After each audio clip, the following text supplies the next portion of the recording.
अब पूरी दुनिया को अलर्ट करने वाली खबर। चीन में एक बार फिर अफरा तफरी का माहौल है। अस्पतालों में रोजाना हजारों मरीज पहुंच रहे हैं। हालात बिल्कुल वैसे ही हैं जैसे कोरोना के वक्त थे। तो क्या चीन में नई बीमारी आ गई है? क्या कोरोना से भी घातक वायरस आ गया है कोई चीन में? दावा तो यही हो रहा है। सवाल यह भी है कि क्या चीन की इस रहस्यमयी बीमारी से हमें भी फिक्र होनी चाहिए?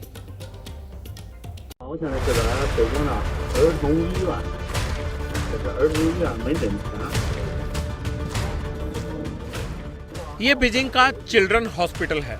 बाहर लाइनें लगी हैं और अंदर बेबस परिवार वाले।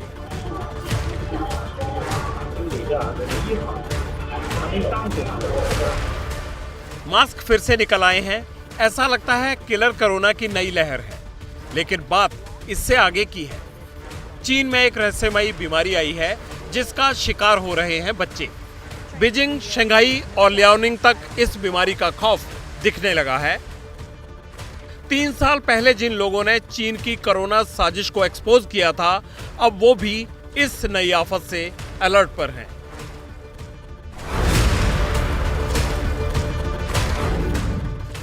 ये हैं एरिक फिगेल्डिंग।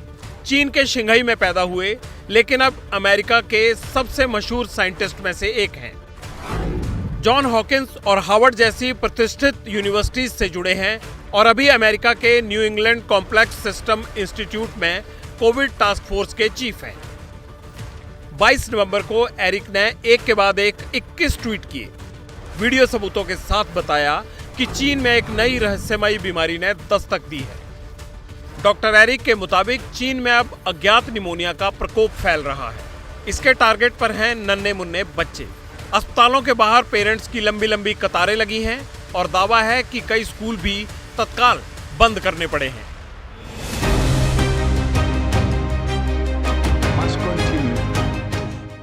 WHO यानी वर्ल्ड हेल्थ ऑर्गेनाइजेशन ने एक स्टेटमेंट जारी करके डॉक्टर एरिक की खबर पर मोहर लगा दी। WHO ने कहा कि चीन में तेजी से फैल रही रहस्यमयी सांसों की बीमारी पर जिनपिंग सरकार से रिपोर्ट मांगी गई है। यानी WHO भी मान रहा है कि चीन में एक नए संकट का सिग्नल मिला है। ये वायरस कितना सीरियस है ये पता नहीं है, क्योंकि बच्चों को कोई सिम्टम्स नहीं है। तो फिलहाल हमें भारत में इसकी चिंता करने की जरूरत नहीं है, लेकिन उंगली क्रॉस कर बैठना है, चौकन्ने रह कर रहना है और WHO पर दबाव बनाना है कि चाइना से सच्चाई निकाले कि ये वायरस क्या है।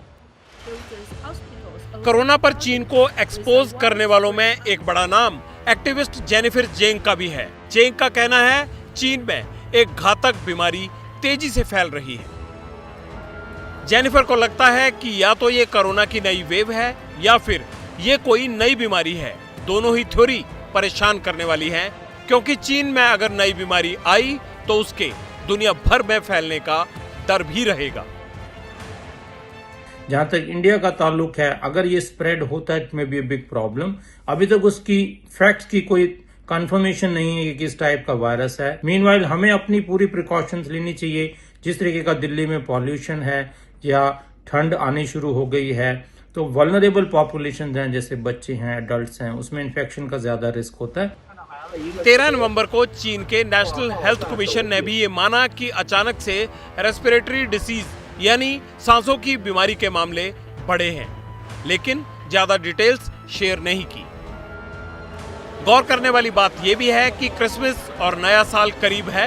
पूरी दुनिया में पब्लिक प्लेसेस पर भीड़ सबसे ज्यादा इसी वक्त रहती है। इसलिए चीन से आई खबर की टाइमिंग ने यूरोप, अमेरिका समेत बाकी देशों की चिंता बढ़ा दी।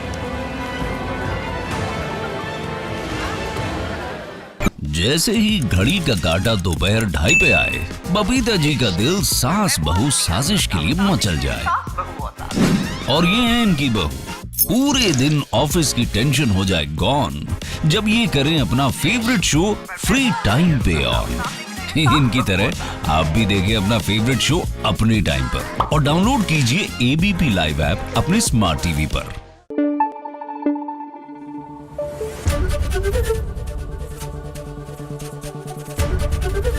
ABP न्यूज आपको रखे आगे।